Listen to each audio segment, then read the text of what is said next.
রাহুল রায় এবং বাকি 3 জন মহিলার গ্রেফতারি আমি চাইছি আজকের মধ্যে। এক বৃদ্ধাকে মারধর করে গায়ের জোরে দোকান দখলের অভিযোগ উঠল রাহুল রায় নামে এক কর্মচারীর বিরুদ্ধে। প্রতিবাদে স্থানীয় ব্যবসায়ী সমিতি ও বাসিন্দাদের পথ অবরোধ। অভিযুক্ত রাহুল রায় ও তার পরিবার পলাতক।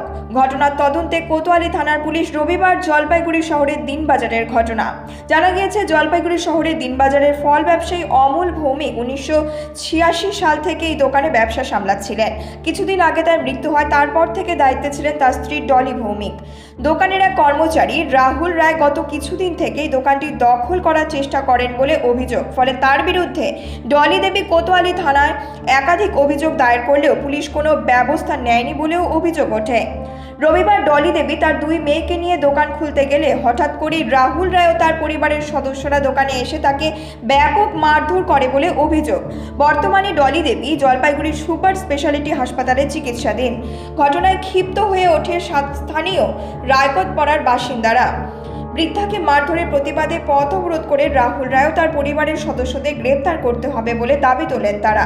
অন্যদিকে ঘটনার পরে রাহুল রায় পরিবার সহ পলাতক। তার বাড়িতে তালা ঝুলতে দেখা গিয়েছে। কোতোয়ালি থানার পুলিশ গোটা ঘটনার তদন্ত শুরু করেছে যাচ্ছে এবং লাস্ট 1 মাস থেকে প্রায় 1 মাস 20 তারিখ থেকে আমাদের ওপর যে রাহুল রায় এবং তার ভাড়া করা গুন্ডা মহিলারা যে বারবার চড়াও হচ্ছে, পুলিশ তার একটা যথোপযুক্ত ব্যবস্থা করুক এবং রাহুল রায় এবং বাকি 3 জন মহিলার গ্রেফতারি আমি চাইছি আজকের মধ্যে। যেন তেন প্রকরণ আমার হ্যাঁ থানায় আমি এফআইআর লিখছি দাদার সাথে গিয়ে। আমার হ্যাঁ আগে আমি এফআইআর দিয়েছি একটা, আর বাকি যতবার এফআইআর দিতে গেছি থানা থেকে সেটাকে জিডি হিসেবে নিয়েছে, এফআইআর করেনি। আমাদের দোকানের কর্মচারী যারা প্রতিদিন বেসিসে আমাদের দোকানে কাজ করতো, বেশ কিছুদিন যাবৎ টাকা পয়সার গরমিল হচ্ছিল এবং আমার ভাই বসতে পারে না সবসময় দোকানে, আমার মাও বসে, আমার নিজের মামাতো ভাইও বসে। যখন টাকা পয়সা গরমিলের হিসাব দেখছিল তখন আমার ভাই বাইরের কর্মচারী দিয়ে কাজ করতে অস্বীকার করে যে তোমরা তোমাদের মতো কাজ দেখে দাও, বাকিরা চলে যায়। আরও 1-2 জন মাঝে মাঝে কাজ করতো এপাশ ওপাশ করে, কিন্তু রাহুল রায় যে সে বেঁকে বসে।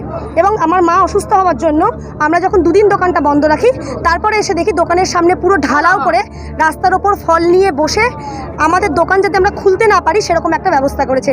যতবার তাদেরকে দোকান খোলার জন্য সরতে বলা হয়েছে আমাদের ওপর চড়াও হয়েছে, ভাড়া করা মহিলা নিয়ে আমাদের ওপর চড়াও হয়েছে, ছেলে মানুষ হয়ে আমাদের গায়ে হাত দেওয়ার চেষ্টা করেছে, আমাদের জামা কাপড় টানাটানি করেছে। আজকে আমার মা এসছে দোকানে ভোর 5টা 10 দুদিন, গত 2 দিন 13 তারিখ এবং 14 তারিখ আমাদের পরপর 5টা ক্যামেরা চুরি গেছে।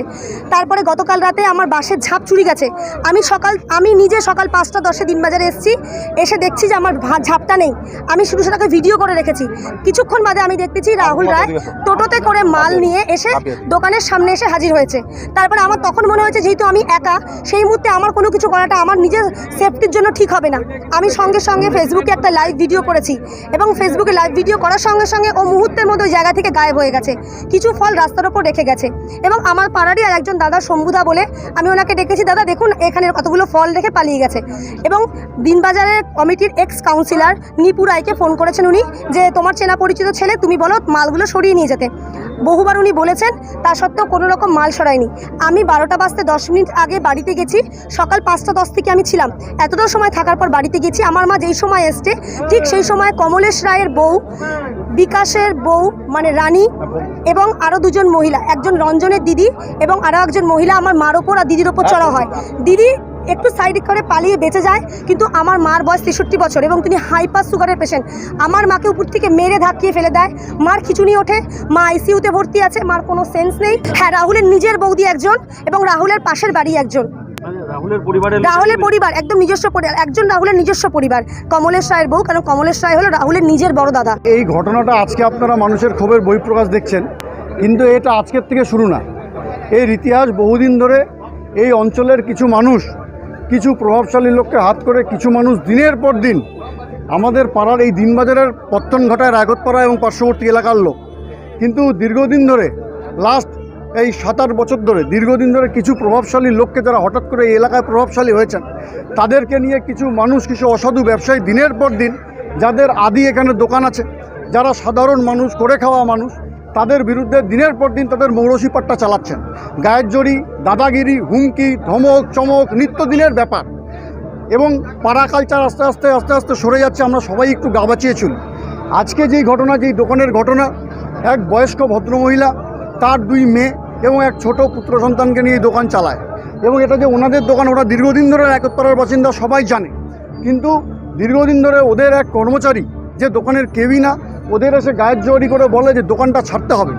এবং তার সাথে কিছু লোকজন যারা বিভিন্ন অলিন্দে প্রভাব বিস্তার করে রেখেছে, এরকম কিছু লোকের সমর্থন নিয়ে এদের বক্তব্য অনুযায়ী এরা দীর্ঘদিন ধরে এদের উপর ধমক চমক দেয়, এদের দোকানটা অবৈধভাবে বন্ধ করে রাখে এবং নিজে দখল করে ব্যবসা চালায়। এটা নিয়ে দীর্ঘদিন ধরে আলোচনা চলছিল, এরা আমাদের জানাচ্ছিল, এরা বিভিন্ন জায়গায় গেছে, প্রত্যাখ্যিত হয়েছে। আজকে সকালে হঠাৎ এদের উপরে তারা চড়াও হয়ে এদের বৃদ্ধ মাকে মারধর করে। তিনি আশঙ্কাজনক অবস্থা, আইসিইউতে ভর্তি।